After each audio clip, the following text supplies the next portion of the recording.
Happy Friday and welcome back to Brave Ideas Friday 5. The last few weeks we've covered what great operations look like.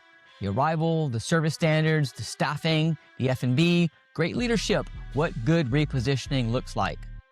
Today, I'm going one layer up for investors, how to underwrite, structure, and de-risk brand-led hospitality office repositioning. So 5 questions, quick answers. The first question is, how do you underwrite operational risk in a building that was historically underwritten as a lease? Well, you have to start by admitting the truth. This is no longer passive income, it's operating income. So you have to underwrite 3 things explicitly: demand, delivery, and durability. Demand is, can you win members at the price you are assuming? Delivery is, can you execute the service model at the staffing level and systems cost you're assuming? And durability is, will the experience create retention and referrals, or will it churn the moment the novelty fades? Look, if you treat it like a lease, you miss the operational volatility. If you treat it like a hotel, you miss the long tenure and the different sales cycle. Brand-led hospitality is its own category. Question 2. What is the right capital structure for a hospitality-led reposition, and why does the wrong structure kill the plan even if demand is real? Look, the right structure matches the risk curve.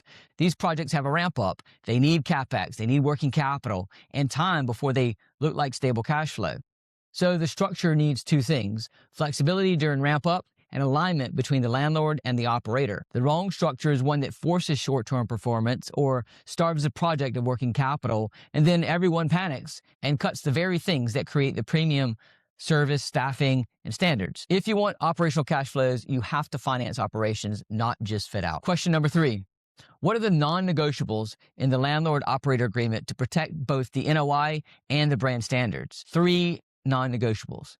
First, clear decision rights. Who decides pricing, staffing, service standards, and CapEx changes, and on what timeline? Second, measurable service standards, not vibes, standards that can be audited, plus the ability to intervene fast if the experience slips. Super important for landlords. Third, transparent reporting. Weekly and monthly dashboards that connect the operation to the P&L, to the occupancy and churn, revenue per member, payroll percentages, and unit economics by product line. If you can't measure it, you can't manage it. And if you can't enforce standards, you don't have a brand, you just have decoration. Question number 4, how do you make the business plan auditable?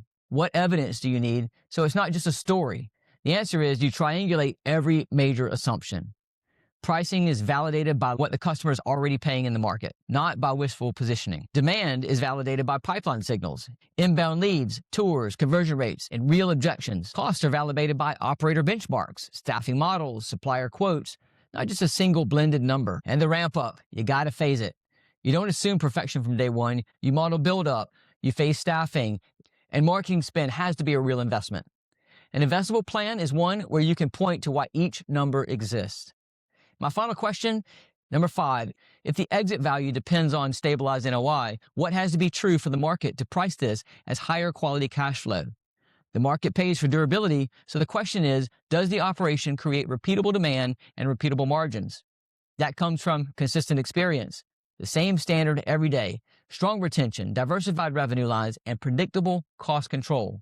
When the cash flow is durable, it becomes financeable. And when it becomes financeable, it becomes valuable. The goal is simple: build an operating model where the premium is not fragile. That's this week's Friday 5. If you're an investor, landlord, or operator, and you want me to tackle any specific questions next week, reply with one in the comments below or send me a DM.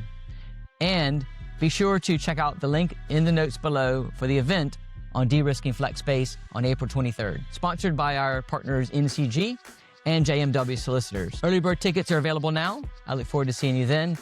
And until next time, take care of yourself.